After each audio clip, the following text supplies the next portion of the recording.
Welcome to my school! The break has just started and my classmates are already approaching me to ask about the new rules. Don't tell me you don't know what rules I'm talking about. The rules we must follow to protect ourselves and others from the coronavirus, of course. You might wonder why my classmates are asking me about that, right? Let me explain. It all began the day before the new school year started.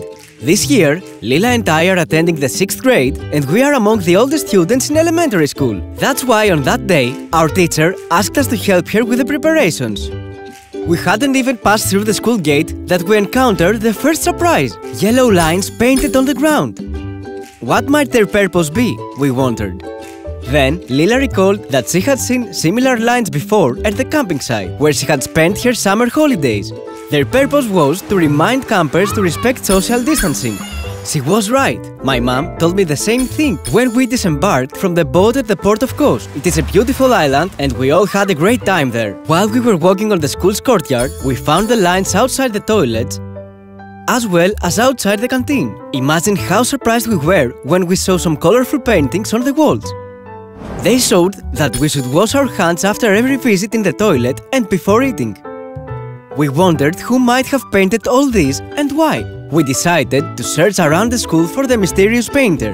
We found him. His name was Stefanos, and he explained that he was painting these pictures to help younger students remember the coronavirus safety rules.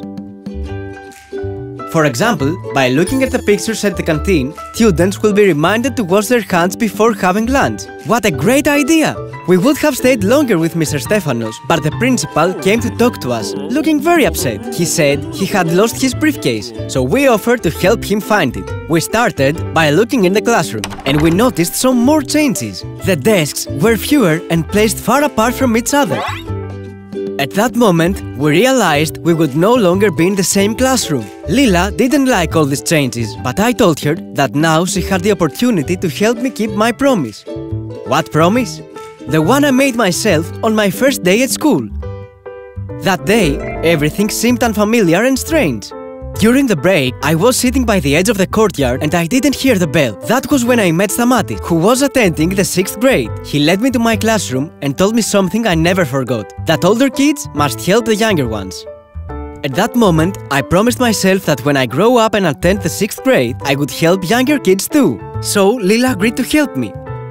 And we went to find our teacher so that she could explain the new rules to us. It made us feel much better, because we realized that by following them correctly, we needn't worry about getting the coronavirus. We only have to wear a mask, wash our hands often, keep a safe distance from others, and use our own water bottle. The next day, Lila and I spread the news. In fact, if any of our fellow classmates had a question, they would ask us. Younger kids had the most questions, and I was happy to answer them. In fact, one first grader even thanked me with the nicest surprise. He promised that when he grows up, he will become just like me. I felt so proud.